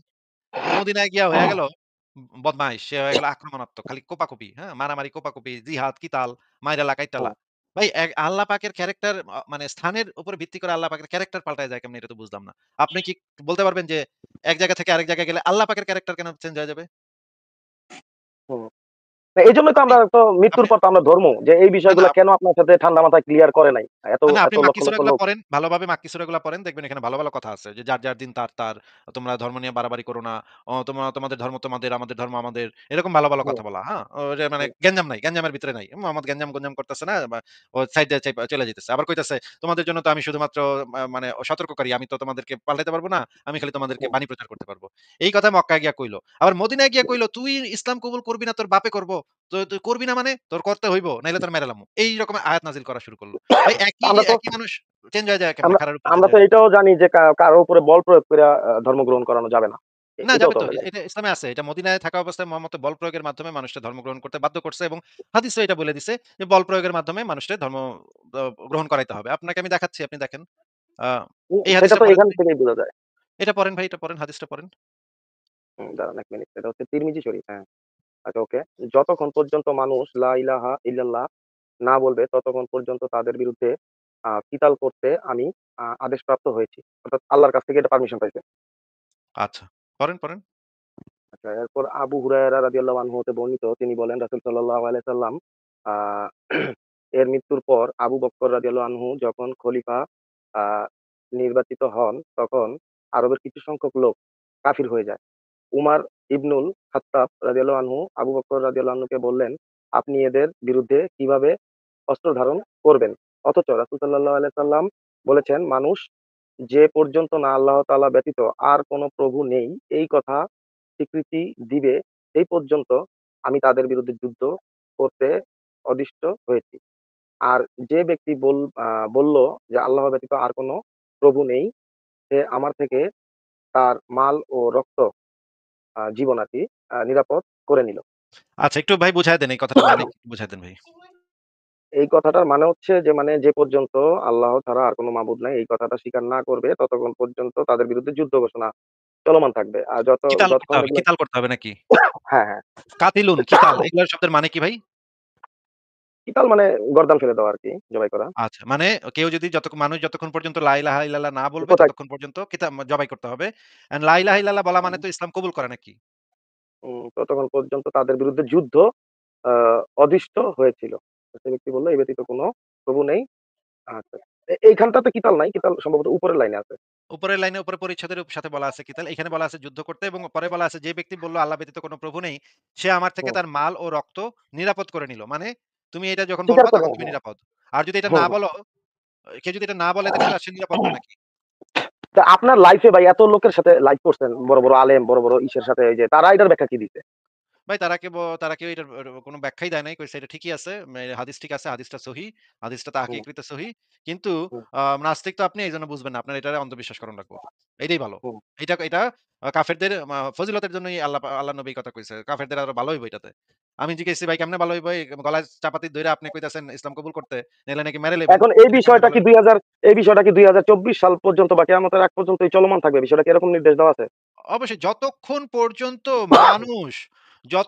পর্যন্ত মানুষ লা হুম, ইলাহা ইল্লাল্লাহ না বলবে ততক্ষণ পর্যন্ত এটা কতক্ষণ হুম। পর্যন্ত তাইলে ভাই? ততক্ষণ পর্যন্ত। কতক্ষণ? ওই যে যতক্ষণ পর্যন্ত যতক্ষণ সমস্ত পর্যন্ত পৃথিবীর হ্যাঁ, হ্যাঁ। সমস্ত মানুষ যতক্ষণ পর্যন্ত না বলবে, হুম। ততক্ষণ পর্যন্ত করতে হবে নাকি? তাইলে কি এটা কি এখনো আছে নাকি নাই? আপনি বলেন। না আছে। তাহলে তো ওই হিসাবে যে লাদেন-টাদেন তো তারা তো ঠিকই ওয়েতেই আছে দেখা যায়। এরকম হলে তো আস্তে, আস্তে সবই লাদেন হয়ে যাবে। তো তবে আমরা তো এইটাই কইতেছি যে ইসলাম এই সমস্ত লাদেন-ফাদেনই বানাইবো। ইসলাম ফ্যাক্টরি থেকে এই সমস্ত লাদেনই এখন বানাইবো। এখন আমাদের বিজ্ঞ আলেমরা এই বিষয়গুলা যে কেন আপনার সাথে নেগোসিয়েশন করে না, আমি তো সেটাই বুঝতেছি না। তো আমি তো ভাই দাওয়াত দিয়ে রাখছি সমস্ত বিজ্ঞ আলেমদেরকে দাওয়াত দিয়ে রাখছি আমার সাথে আসেন আলোচনা করেন। আমি রেডি আছি দরকার হলে ২-৩ জন আসেন একসাথে। মিজানুর রহমান আজহারী, আহমদুল্লাহ, জাকারিয়া ৩ জন আসেন একসাথে। আমি তো একা আলোচনা করব অসুবিধা নাই। হ্যাঁ, উনারা তো আপনাদের ঠান্ডা মানুষ। আহমদুল্লাহ আমি জানো। কিন্তু ওই যে ইসের সাথে আবার পারবেন না। উনি আবার উত্তেজিত হয়ে যায়। ওই যে জৈনপুরী হুজুর উনার নাম জানি কি? এই আব্বাসি। হ্যাঁ, এ আবার আব্বাস হ্যাঁ। ক্যামেরার ভিতরে চাপাতি-চুপাতি দিয়ে কোপ-টোপ মেরে দিতে পারে। কিন্তু ক্যামেরার ভিতরে মারলে তো অসুবিধা নেই। আমার তো কোনো বালটা ছিঁড়া যাবে না ভাই এতে। হ্যাঁ, না, সমস্যা মিজানুর রহমান আজারী আর আহমদুল্লাহ উনারা ঠান্ডা মাথার মানুষ। উনাদের না, না সাথে এই বিষয়গুলা লাইভ দাওয়াত দেন। লাইভ মানে আলোচনা করতে হলে লাইভেই করতে হবে ভাই। সরাসরি আমি গিয়া মানে আলোচনা করব। আমার কি কুত্তায় কামড়াইছে ভাই? আমি এত বোঝাই? আচ্ছা ভাই আরেকটা কথা মানলাম সবই ভাই। তাইলে এই যে জীবনটা যে অর্ধেক পার করে দিলাম। এখন এই যে আপনি কই যাবেন তাইলে মরার পরে? আমরা তো একটা আশায় আছি যে মরার পরে একটা আ মাইর গুতা খাইয়া যাই নামাজ পড়ি নাই ঠিকমতো। আবার অনেক সময় পড়ছি। মাইর গুতা খাইয়া একসময় জান্নাতে যাবো। তাই আপনার বা এই থিওরিতে তাহলে মৃত্যুর পরে কি হবে? এই টেনশনেই তো বাঁচি না। মৃত্যুর পরে কি হবে ভাই? আমার যদি এই রকমের একটা অনৈতিক বিষয় মাইনে নিতে হয়, মাইনে নিয়া যদি আমার জান্নাতে যাওয়ান লাগে, জান্নাতের লোভে যদি আমি এরকমের একটা অনৈতিক বিষয় মাইনে নিই, তাহলে তো ভাই আমি আমার নিজের কাছে ছোট হয়ে যাবো। আমি তো আমার আত্মসম্মান নষ্ট হবে, আমার আত্মমর্যাদা নষ্ট হয়ে যাবে। আমি নিজের কাছে নিজে আমি হব কিভাবে? একজন মানে ভালো মানুষ হিসেবে নিজেকে আমি বুঝবো কেমনে যে আমি একজন ভালো মানুষ যে এরকমের তাইলে অন্যায়, এরকমের অত্যাচার, এরকম জঘন্য জিনিস, জঘন্য বিধান মাইনা শুধুমাত্র লোভের বশবর্তী হয়ে যদি আমি মাইনে নিই, জান্নাতে হুর পামু, হুর লাগামু, ৭২ টা করে হুর লাগামু আমি।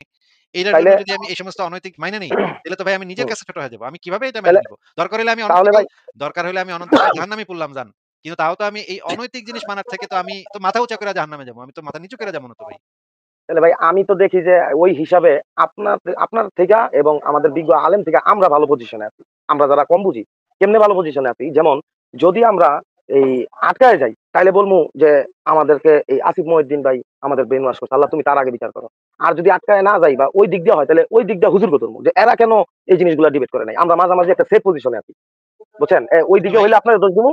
আর এদিকে হইলে হুজুরকে দোষ দিমু। যে কিন্তু ভাই হুজুররা এই যে কেন এই জিনিস দোষ-টোস না দিয়া নিজেরই ভালো করে বোঝা উচিত না? নিজেরই জানা উচিত না? নিজেরই যাচাই করে দেখে তারপরে সিদ্ধান্ত নেওয়া উচিত না?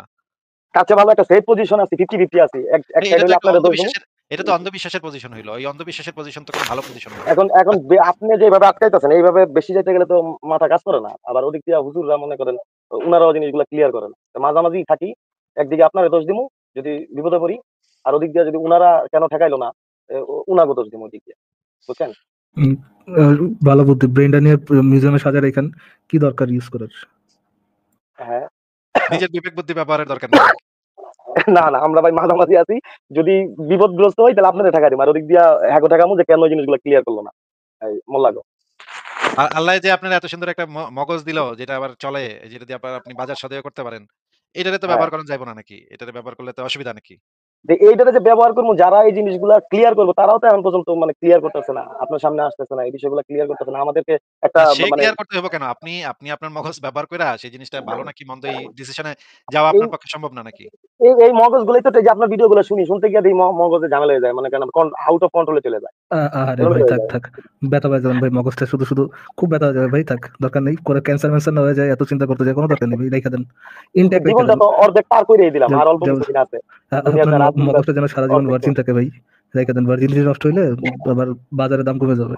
মানে আসিফ ভাই আপনারও কিন্তু ধর্ম বুঝছেন, তালাশের ময়দানে, আচ্ছা ঠিক আছে। আর দৈনিক ভাই হুজুর ঠিক আছে। ধর্ম। ফরহাদ সওদাগর ভাই আপনাকে তাহলে আজকে বিদায় জানাই আমরা। ভালো থাকেন। ওকে ভাই, কথা বলে ভালো লাগলো, ভালো আশা থাকেন করি ভাই। মগজের ভার্জিনিটি রক্ষা করবেন। আচ্ছা, ভাইয়ের আরো আগে আসা উচিত ছিল। ঠিক আছে বিদায় জানাচ্ছি। ভালো থাকেন। ফারাজ ভাই কি অবস্থা? কেমন আছেন বলেন? এই তো ভাই, আমার মগজ তো ভাই ভার্জিন নেই, কি একটা অবস্থা ভাই এখন, এই মগজ কি দেনমোহর পাবে? আপনারা না, না। খাদিজা তো দেনমার পাইছিল। তাহলে মগজ পাবে না কেন আপনার? আচ্ছা আচ্ছা, তাহলে খুব সুবিধা আছে, আল্লাহর কি নিয়ামত, ভার্জিন না হইলেও দেনমোহর পাওয়া যায়। মার্জিন নিলে একটু বেশি পাওয়া যায় আরকি। বেশি টাকা বেশি পাওয়া যায়। ঠিক আছে। কি ফারাজ অবস্থা ভাই আসিফ আমরা ভাই, তাহলে হ্যাঁ, কেমন আছেন? এই তো ভাই ভালো আছি। এবং আজকে শুরুতেই বললাম যেটা যে আজকে বছরের শেষ লাইভ করতেছি। এবং সবাইকে আ আপনাকেও একটা স্পেশাল ধন্যবাদ। এত বছর ধরে আমরা মানে করে যাচ্ছি, চালায় যাচ্ছি, কাজ চালায় যাচ্ছি। এবং আমাদের ভিতরে অনেক তর্ক-বিতর্ক হইছে, অনেক চিল্লাপাল্লা হইছে, হাউকাউ হইছে। Thanks to Matin. মতিন, শেখ হাসিনা, তারপর অন্যান্য যারা আছে সবাইকেই ধন্যবাদ যে আমাদের জমজমাট অনেক লাইভ হইছে। আমরা অনেক জমজমাট লাইভ করছি এবং আ ফারাজ ভাই এখন যেটা দেখতে পাচ্ছি যে মুভি এট লিস্ট ভাই, আমাদের মধ্যে তর্ক বিতর্ক হয়েছে, বাট হালকা জবরদস্তি এরকম কোনো কিছু হয় নাই। ওইটা দেখে ধরেছিলাম। একটুখানি ধর্ষণ, একটুখানি ধর্ষণ। আসিফ ভাই, আই ওয়ান্ডার, ধরেন আহমদুল্লাহ নামে যদি ধরেন তার ওয়াইফ কেস করে, বুঝছেন, যে তাকে হচ্ছে ম্যারিটাল রেপ করছে, ধরেন হাইপোথেটিক্যাল সিচুয়েশন, তার তার ওয়াইফ কেস করে দিল তার নামে যে তাকে ম্যারিটাল রেপ করছে, এখন আহমদুল্লাহ কাঠগড়ায় দাঁড়ায়, তো বিচারককে কি বলবে ভাই? বলবে স্বামী স্ত্রীর মধ্যে মধ্যে তো একটু হালকা একটুখানি জবরদস্তি হতেই না পারে। ভাই, এটা এই হয় না ভাই, একটু হালকা করেছি ভাই, জবরদস্তি। হালকার উপরে জবরদস্তি করেছি হুজুর। আমি তো আরো বেশি জবরদস্তি করিনি। একটু হালকা করে বেঁধে হালকা করে রেপ করেছি। কেমন কথা রে ভাই? কি সুন্দর, কি সুন্দর শুরু করছে, বুঝছেন, একটু হালকা তো অনুরোধ করাই যেতে পারে, হ্যাঁ, হালকা অনুরোধ থেকে সে লাভ করে হালকা জবরদস্তিতে চলে গেছে, মানে কেউ বুঝবে না তার কথা, কি স্মার্ট। আমি এমনভাবে বলবো যে কেউ কিছু বুঝবে না। আমি এমনভাবে ডেলিভারি দেব কথাটাকে। একটু হালকার উপরে সমঝোতার মাধ্যমে একটু হালকার উপরে গিয়ে একটু জবরদস্তি একটু করা যেতেই হালকা পারে। জবরদস্তি যদি না করতে দেন, তা তো সমাজ নষ্ট হয়ে যাবে ভাই, দেশ নষ্ট হয়ে যাবে, হালকা জবরদস্তি আপনি যদি করতেই না দেন। আচ্ছা আমরা যে ভাই, ভিডিওটা নিয়ে কথা বলছি সেটা তো কি একটু ছেড়ে সবাইকে একটু দেখানো দরকার যে এই হালকা জবরদস্তি জিনিসটা কি? এটা তো একটু দেখানো দরকার। কারণ এলে তাই অনেকে নাকি, বুঝতে রাখছেন নাকি কোথাও আছে ভাই? হ্যাঁ, হ্যাঁ রাখছি। এটা রেখে দিচ্ছি যে যেন মানে কি একটা অবস্থা রে ভাই! মানে মানে উদ্ভট সব না এখানে রাখি নাই ভাই StreamYard এ রাখি নাই। সংশয়.com এ এটা ইয়া করে দিছি, এড করে দিছি। এখানেও রেখে দিবানে পরে পরে নিয়ে আসবানে। এটা আমরা একটু দেখি। আপনারা সবাই একটু দেখেন। হালকার উপরে জবরদস্তি কিভাবে করতে হয় দেখেন। শিখেন, হ্যাঁ? শিখেন সবাই। নাস্তিকরা দাবি করছে যে ইসলামে দাসের সহিত জোরপূর্বক সহবাস করা এবং জোর জবরদস্তি করে আজল করা বৈধ। এর প্রমাণ হিসেবে তারা ইমাম আবু হানিফা রাহিমাহুল্লাহর কওল দেখায়, যেখানে তিনি বলেছেন দাসের সহিত আজল করতে অনুমতি নেওয়া জরুরি নয়। এই কথা বলে তারা ইসলামকে অমানবিক ধর্ম বলে প্রমাণ করতে চায়। তাদের এই কথা কতটুকু সত্য বা তাদেরকে এ ব্যাপারে কিভাবে জবাব দেওয়া যেতে পারে? দেখুন, প্রথম কথা হলো জোরপূর্বক সহবাস করা, নিজের স্ত্রীর সাথে পর্যন্ত জোরপূর্বক সহবাস করা নিয়েও নাস্তিকরা একই প্রশ্ন করেন, অর্থাৎ সেটাকেও তারা অমানবিক বলেন এবং সেটাকেও তারা জুলুম বলেন। নিজের স্ত্রীর সাথে পর্যন্ত জোরপূর্বক সহবাস করা নিয়েও নাস্তিকরা একই প্রশ্ন করেন, অর্থাৎ সেটাকেও তারা অমানবিক বলেন, ছি নাস্তিক, ছি। জুলুম বলেন। এই বিষয়ে প্রথমে বলতে চাই, স্বামী এবং স্ত্রীর মধ্যে এমন একটা বোঝাপড়া থাকে যে কিছুটা সেখানে জোর জবরদস্তি, কিছুটা আবদারমূলক জবরদস্তি করার অধিকার সব সভ্য সমাজেই কিন্তু থাকে এবং এটাকে কেউই অমানবিক বলে না। ইসলাম যে জবরদস্তির কথা বলেছে সেটা অনেকটা এই টাইপের। এর বাইরে একজন স্ত্রী আসিফ ভাই, একটু পজ করা যায়? তিনি একটু যদি একটু পজ করা যায় আসিফ ভাই? হ্যাঁ, হ্যাঁ বলেন। আসিফ ভাই, ধরেন ধরেন ইমাজিন আপনি রাত 12টার সময় ধরেন ফুলা রোড দিয়ে হাঁটতেছেন, হ্যাঁ? তো ফুলা রোডে কোনো কোনো মনে করেন কয়েকটা ছাত্র আসলো আপনার কাছে, এসে আপনার উপরে গলার মধ্যে সুন্দর মতো একটা ছুরি ধরে একটু হালকা জবরদস্তি, প্লিজ দাও না, একটু টাকা পয়সা আছে, দাও না প্লিজ। হালকা অনুরোধমূলক জবরদস্তি। অনুরোধমূলক জবরদস্তি। আবদারমূলক। মানে একটু দাও না সোনা। আবদারমূলক জবরদস্তি চিন্তা করেন আসিফ ভাই, খবিশের আবদার বলো, আবদার কি আর জবরদস্তি কি ভাই, দুইটা একবার ওই যে ও আসিফ ভাই এটা চিন্তা একই করেন, জিনিস, আমার কাছে একই জিনিস। আল্লাহ দিচ্ছে প্রাকৃতিক ভাবে, এইটা এইটা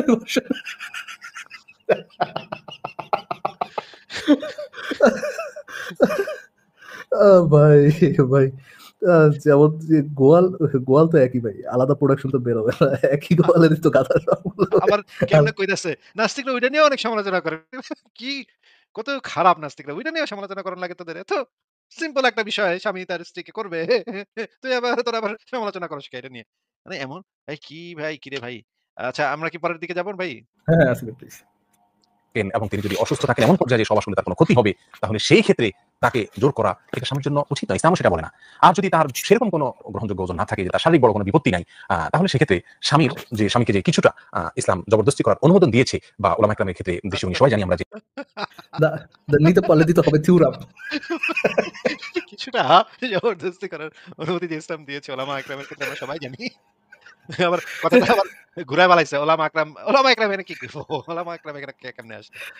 দায়ভার আমি একা নিব কি জন্য ভাই, ওলামা একরামে কইছে আমি একা দায়ভার নিব কি জন্য।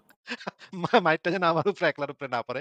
এইজন্য সে আবার ওলামা একরামের দিকে একই ট্যাকটিক্স আসিফ ভাই, দেখেন প্রিন্সেসও কিন্তু একই ট্যাকটিক্স ইউজ করে, যখন কোনো যুক্তিতে আটকা যায় সুন্দর মতো, এটা তো আমার ইয়া না, এটা তো আমি আলেমদের রেফারেন্স দেখেছি ভাই, আলেমদের রেফারেন্স আমার কথা তো না। যদি নিতে পারে তাহলে দিতে হবে। এটা তো ভাই আমার রেফারেন্স না। এটা সৌদি আরবের সরকারি ফতোয়াতে বলা আছে। আমি কি করব ভাই? আমি তো খালি বার্তা বাহক মাত্র। উনিও নবী রাসূলের মতো, ওনারাও নবী রাসূলের মতো বার্তা। আসিফ ভাই, কমিউনিজমের নতুন থিওরাম, দ্বন্দ্বমূলক বস্তুবাদ থেকে আবদারমূলক জবরদস্তি। ভালো নাম দিয়েছে তো। এই কমেন্টটা বাঁধায় রাখা উচিত। এই কমেন্টে একটা সুপার ইয়া দিয়ে দেয়া গেলে আমি একটা সুপার থ্যাংকস দিতাম। YouTube এ গুড ওয়ার্ক মরিয়া মতিশরী, মারিয়া মতিশরী, গুড। মারিয়া মতোসি ভাই পারফেক্ট, আপনি একটা সাংঘাতিক একটা জবরদস্তি একটা নাম দিছেন ভাই। খুবই জবরদস্ত একটা নাম দিছেন। আবদারমূলক জবরদস্তি। আচ্ছা আমরা সামনে যাই দেখি আর কি বলে উনি। শুনি। স্বামীকে কিছুটা জবরদস্তি করার, স্ত্রীকে সবাসের ক্ষেত্রে যে অনুমোদন দিয়েছে সেটার একটা যুক্তি কারণ এটাও। আর যদি তার সেরকম কোনো গ্রহণযোগ্য ওজন না থাকে, যে তার শারীরিক বড় কোনো বিপত্তি নাই, তাহলে সেক্ষেত্রে স্বামীকে যে কিছুটা ইসলাম জবরদস্তি করার অনুমোদন দিয়েছে, বা ওলামা ইকরামের ক্ষেত্রে দৃষ্টিভঙ্গি সবাই জানি আমরা যে স্বামীকে কিছুটা জবরদস্তি করার, স্ত্রীকে সবাসের ক্ষেত্রে যে অনুমোদন দিয়েছে সেটার একটা যুক্তি কারণ এটাও। যে একটা কথা বললাম যে এটি হলো এক ধরনের বোঝাপড়ার ভেতরে কিছুটা জবরদস্তি জীবনসঙ্গীর সাথে মানুষ করতেই পারে, এবং এক্ষেত্রে মানবিকতার ধোয়া তুলে আনা এটা নিছক মূর্খতা ছাড়া কিছুই না। যে একটা কথা আমরা বললাম যে এটি হলো এক ধরনের বোঝাপড়ার ভেতরে কিছুটা জবরদস্তি জীবনসঙ্গীর সাথে মানুষ করতেই পারে, এবং এক্ষেত্রে মানবিকতার ধোয়া তুলে আনা এটা নিছক মূর্খতা ছাড়া কিছুই নয়। দ্বিতীয়ত কথা হলো যেহেতু আসিফ ভাই, যুক্তিটা কই ছিল আসিফ, এটা বলেন না আসিফ ভাই, যুক্তিটা ছিল কই? এটা কি আবদারমূলক জবরদস্তিতে হারা গেল? কই গেছে? হেরা বইয়ে ঢুকে গেছে, যুক্তিটা কোথায় গেল? কোন ব্ল্যাক হোলে ঢুকলো যুক্তিটা? যুক্তির কথা কই গেল বল? চিন্তা করেন। হ্যাঁ আসিফ ভাই প্লিজ। এগুলা নাস্তিকদের অকাট মূর্খতা ভাই। কেন যে এগুলা করে নাস্তিকরা আমরা বুঝি না। আচ্ছা শুনি আমরা দেখি। মানবতার ধোয়া তুলে আনতেছে না, একটু হালকা জবরদস্তি চলতেছে ভাই, আবদারমূলক জবরদস্তি। চলো। ইসলাম চায় একটি সভ্য সমাজ, একটি ভদ্র সমাজ, যেখানে স্বামী হোক, স্ত্রী হোক, পুরুষ লোক হোক, মেয়ে লোক হোক, সবাই যার যার সম্ভ্রম ইজ্জত রক্ষা করবে এবং ব্যভিচার দিয়ে গোটা সমাজকে ছেয়ে ফেলবে না, যেটা আজকে আমরা পৃথিবীর বিভিন্ন সমাজে আমরা দেখতে পাচ্ছি। এটা ছড়িয়ে পড়ার কারণে যে বিপত্তিগুলো, যে সমস্যাগুলো তৈরি হয় আমরা কে না জানি। যাই হোক, এটা যেহেতু ইসলাম চায় না, অতএব একজন স্বামী তার যেহেতু যৌন চাহিদা তার ভিতরে একজন স্ত্রী লোকের চাইতে, পুরুষ লোকের ভিতরে মহিলাদের চাইতে অনেক বেশি, এবং এটা বিজ্ঞান স্বীকার করে। অতএব তিনি যদি তার খুব বেশি চাহিদা হয় আর সেই চাহিদাটা নামে টালে, তার চরিত্র নষ্ট হওয়ার আশঙ্কা থাকে, সমাজ সেক্ষেত্রে নষ্ট হওয়ার মতো আশঙ্কা থাকে, এরকম পরিস্থিতি হলে তার জন্য ইসলাম যে তাকে জবরদস্তি করার অনুমোদন দিয়েছে সেটা কিন্তু অযৌক্তিক হয় না, সামাজিক স্থিতিশীলতা রক্ষার খাতিরে। অতএব তিনি যদি তার খুব বেশি চাহিদা হয় আর সেই চাহিদা তিনি নামে টালে, তার চরিত্র নষ্ট হওয়ার আশঙ্কা থাকে, সমাজ সেক্ষেত্রে নষ্ট হওয়ার মতো আশঙ্কা থাকে, এরকম পরিস্থিতি হলে তার জন্য ইসলাম যে তাকে জবরদস্তি করার অনুমোদন দিয়েছে সেটা কিন্তু অযৌক্তিক হয় না, সামাজিক স্থিতিশীলতা রক্ষার খাতিরে। আর এখানে আবারও সে কথা বলে রাখি যে এরকম কোনো পরিস্থিতি অবশ্যই ইসলাম জবরদস্তি করার অনুমোদন দেয় না, যে পরিস্থিতিতে জবরদস্তি করলে স্ত্রীর ক্ষতি হবে, বড় ধরনের মুসিবত হবে, রোগ শোকের কারণে তিনি অপারগ, তাহলে সেক্ষেত্রে তাকে বাধ্য করা এবং তাকে কষ্ট দেওয়া এটা কিন্তু ইসলাম কোনোভাবে সমর্থন করে না। মুসলিম মান সালিমাল মুসলিমুনা মিন লিসানিহি ওয়া ইয়াদিহি, মুসলিম তো সেই ব্যক্তি যার হাত মুদ্রা অন্য কেউ নিরাপদে থাকে। অতএব এখানে যদি নিরাপত্তার ব্যাপার থাকে, কষ্টের ব্যাপার থাকে, অসুখ বিসুখের ব্যাপার থাকে, অপারগতার ব্যাপার থাকে, তাহলে সেখানে ইসলামও বাধ্যকতার অনুমোদন দেয় না। দাসের ক্ষেত্রে স্ত্রীর কথাটি প্রায় প্রযোজ্য, যেহেতু ইসলাম দাসী এবং স্ত্রীকে একইভাবে দেখে, এই ক্ষেত্রে এই বিষয়ে অন্তত আর দাসীর ক্ষেত্রে স্ত্রীর কথাটি প্রায় প্রযোজ্য, যেহেতু ইসলাম দাসী এবং স্ত্রীকে একইভাবে দেখে এই ক্ষেত্রে, এই বিষয়ে অন্তত। অতএব এখানেও একই কথা চলে আসবে। আজলের যে বিষয়টি রয়েছে, এটা আজল এর অনুমোদন এই জন্য রয়েছে যে পুরুষের জন্য, যে আসলে সন্তান দুনিয়াতে আসার বিষয়টি আজলের সাথে সংশ্লিষ্ট। আর আজল করা হয় শুধুমাত্র জন্ম নিয়ন্ত্রণের জন্য। জন্ম নিয়ন্ত্রণের জন্য যেটা সন্তান আজল করা হয়ে থাকে। আর দাসীর সঙ্গে সন্তানের বিষয় হলো যে দাসী যদিও সন্তানের মা, কিন্তু এক্ষেত্রে অধিকার তিনি দাসী হওয়ার কারণে স্বাধীন পুরুষের অধিকারটা বেশি থাকে। এটা খুব সাধারণভাবে মানুষ বুঝতে পারে। সন্তানের বিষয় হলো যে দাসী যদিও সন্তানের মা, কিন্তু এক্ষেত্রে অধিকার তিনি দাসী হওয়ার কারণে স্বাধীন পুরুষের অধিকারটা বেশি থাকে। এটা খুব সাধারণভাবে মানুষ বুঝতে পারেন। বিধায় আজলের ব্যাপারটি যেহেতু সন্তান হওয়া না হওয়ার সাথে সংশ্লিষ্ট, বিধায় এখানে স্বামীকে অগ্রাধিকার দেওয়া হয়েছে। কিন্তু ইসলাম কোনো অবস্থাতেই দাসী তিনি একজন স্ত্রী, তিনি একজন মেয়ে লোক, তার যে যৌন চাহিদা আছে, আজল হোক বা অন্য কোনো পদ্ধতিতে হোক, এই সমস্ত পদ্ধতি অবলম্বন করার মাধ্যমে তার যৌন চাহিদা অপূর্ণ থাকুক, অথবা তার যৌন চাহিদা দিয়ে কোনো রকম খেয়াল না করা হোক, এরকম কোনো কথা কিন্তু ইসলাম বলে না। এখানে শুধুমাত্র সন্তান হওয়া না হওয়ার ব্যাপারটা যেহেতু আজলের সাথে সংশ্লিষ্ট, আর এটা যেহেতু পুরুষের দায় আসবে, দাসীর উপরে এটার দায় তত আসবে না, বিধায় এখানে পুরুষকে অগ্রাধিকার দেওয়া হয়েছে। আর অনেক বিষয় আছে যে বিষয়গুলোতে আমরা দেখি মেয়েদেরকেও ইসলাম অগ্রাধিকার দিয়েছে। তো এখানে দাসী এবং স্ত্রীর বিষয়টি প্রায় এক, শুধুমাত্র আজলের ক্ষেত্রে বলা হয়েছে যে দাসীর অনুমতি নেওয়া লাগবে না। তো অনুমতি না নেওয়ার মানে এই নয় যে তাকে অতৃপ্ত রাখবে এবং তার কোনো চাহিদা পূরণ করবে না। সে যদি ফিতনায় পতিত হওয়ার আশঙ্কা থাকে তবুও সেদিকে খেয়াল করবে, বিষয়টা কিন্তু সেখানে না। আহারে! যেন মেয়েগুলা ফিতনায় পতিত না হয় এইজন্য, শুধুমাত্র এইজন্য ভাই। নিজের জন্য কিন্তু না ভাই। এমন আপনি ভাইবেন না যে নিজের যৌন সুখের জন্য তারা এই কাজ করে কিন্তু। এরা যেন আপনি হারে যার ফ্যামিলিকে জবাই করে তার বাপকে মাইরা, তার সন্তানকে মাইরা, তার স্বামীকে মাইরা তুলে নিয়ে আসছেন, ওই মহিলা তো অবশ্যই মানে সেক্স করার জন্য পাগল হয়ে থাকবে। মানে আপনি যদি তার সাথে সেক্স না করেন, তাহলে তো সে অন্য জায়গায় যেয়ে মুখ দিবে। ফিতনার মধ্যে পড়বে এবং এই ফিতনার ফিতনা ভিতরে করে পড়বে। সে কি হবে? ফিতনা করে সে জাহান্নামে যাবে। এই যে তাকে আপনি ফিতনা থেকে বাঁচাচ্ছেন, সমাজের মানুষকে ফিতনা থেকে বাঁচাচ্ছেন, তাকে জাহান্নাম থেকে বাঁচাচ্ছেন, এটার জন্য আপনার কি করতে হবে? ওই মহিলাটাকে আপনাকে রেপ করতে হবে। ভাই, গড ড্যাম ভাই, আপনি এত এটার মধ্যে অমানবিক দেখলেন কি? আসিফ ভাই, আমরা আমরা ছোটবেলা থেকে পড়ছি সক্রেটিস, বাট এখন যেটা দেখলাম সাকুরেটিস যে যুক্তিটা দিলেন যে পুরুষদের যৌন চাহিদা অনেক বেশি থাকে, এখন তারা যদি জোর জবরদস্তি বাসায় করতে না পারে তাহলে বাইরে যা জোর জবরদস্তি করবে, সে ভালো বাসায় জোর জবরদস্তি করুক। এই অকাট্য যুক্তিকে আপনি ভাঙবেন কিভাবে ভাই? ভাঙতে এটা কি পারছি না তো পসিবল? ভাই। পারছি না ভাই, ভাঙতে পারছি না। আচ্ছা ফারাজ ভাই, আমরা এই এক মুমিনের একটু ভিডিওটা একটু দেখে নেই এখানে। একটা মুমিনের ভিডিও এখানে একটু প্রাসঙ্গিক হয়ে গেছে। সেটা একটু ছাড়ি শোনেন একটু। বুঝেন না, দাস দাসীর সাথে সেক্স করা আলাদা, দাস দাসীর সাথে বারবারই আপনি একই জিনিস বলতেছেন। দাস দাসী কিভাবে হয়, একটা দাস কিভাবে হয়? দুই পার্টি যুদ্ধ করে। এখন রাইট রং এটা ইম্পর্টেন্ট না। দুই পার্টি যুদ্ধ করে, যে পার্টি উইনার হবে লুজার পার্টির সে দাস বানাইবে। ঠিক আছে? এখন দাস বানানোর পরে, এটা নিয়ে আমার একটা ভিডিও আছে। দাস বানানোর পরে ওই দাসটারে আমি বাসায় নিয়ে আসলাম। ঠিক আছে? কি না হয়তো যুদ্ধ থেকে নিয়ে আসলাম, বা এটা আরেক জায়গায় বিক্রি হইতেছিল, আমি ওখানে টাকা দিয়ে কিনে নিয়ে আসলাম। তো দাস যে আমি নিয়ে আসলাম, এই দাসটা আমার জন্য রিস্কি, যে কোনো সময় দাস আমার মেরেই ফেলতে পারে। কিন্তু তারপরও আমি তারে 3 বেলা আহার দিলাম। ঠিক আছে? 3 বেলা তারে আহার দিলাম, তার নিরাপত্তা দিলাম, তার কর্মসংস্থান সবকিছু করলাম। এখন এত কিছু আমি করলাম, আপনার আপত্তি শুধু সেক্স নিয়ে? আমি যে এত কিছু করছি এটা হ্যাঁ, এত কিছু করলে একটু সেক্স, হ্যাঁ সেটা আর কি, এত কিছু খাবার দিলাম, দাবার দিলাম, সেক্সটা কেন ওটা কি আমাদেরকে ভালো কাজ না? দাসীরা দিবে না? ওটা কি ভালো কাজ এই না? তো ওটা কি ভালো কাজ না? সেটা আপনার যুক্তিটা এরকম। এত কিছুই আমরা করলাম, হ্যাঁ, তোমাদের বাবা মা, তোমাদের স্বামীকে খুন করলাম, হত্যা করলাম, এখন হ্যাঁ, তোমাদের সাথে কেন আমরা সেক্স করতে পারবো না? না, আপনার যুক্তিটা অনেক সুন্দর, আমি খুব গ্রহণ করলাম ভাই। হ্যাঁ। আর এতটুকু তো সেটা আর আমিও কি। তবে আমিও খুবই খুশি হয়েছি যে আপনার কাছে খুব ভালো লাগছে। হ্যাঁ, আমি খুব খুশি হয়েছি এবং ভাই, তবে আপনার আপনার খুব ভালো লাগলো যে আপনি সত্যটা স্বীকার করেছেন। মানে চিন্তা করছেন ভাই, চিন্তা করছেন ভাই, মুমিনদের। ইস! ইস! বলার কিছু ভাষা নেই ভাই। আপনি আপনি হয়তো বা ছোটবেলাতে শুনতে পারেন খাবি খা, এটা হচ্ছে খাবিরে, খাবার খাবারের বিনিময়ে।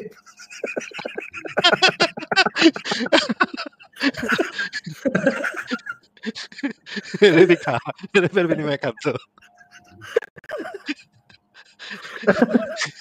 অথবা ধরি খা। দর্শনের বিনিময়ে খাচ্ছ।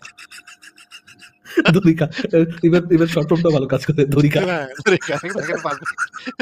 দড়ি খা।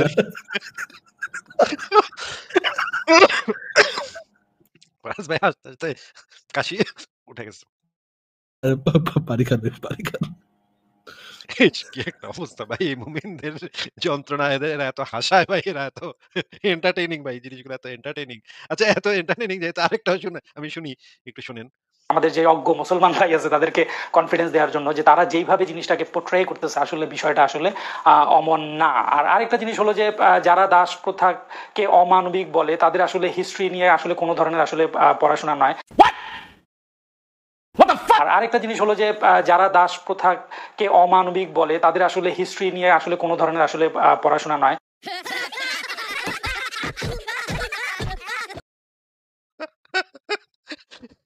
মানে চিন্তা করছেন দাসপ্রথা কি মানবতার জানান? আরেক নামই তো দাসপ্রথা আছে ভাই। আপনি কি জানতেন না এটা? ভাই কোথায় আছি? কোথায় আছি? কোন দুনিয়ায় আছি ভাই? এগুলো কি? হ্যাশট্যাগ দরিকা। দাঁড়ান এটারে জনপ্রিয় করতে হবে তরিকাটারে। তরিকাটারে আমরা জনপ্রিয় করে দিবনে। সব জায়গায় ছড়ায় দিবনে। যারা আমাদের মানে দর্শক শ্রোতা আছেন তারা এটাকে একটু জনপ্রিয় করার চেষ্টা করেন। একটু হ্যাশট্যাগ মারা শুরু করেন। ফারাজ ভাই তাহলে আমরা কি পরের আগে ছিল নিতে পারলে দিতে হবে, এখন হবে দরিকা। গ্রেট। তাহলে আমরা পরের জনকে যুক্ত করি। জি, জি, শিওর, শিওর।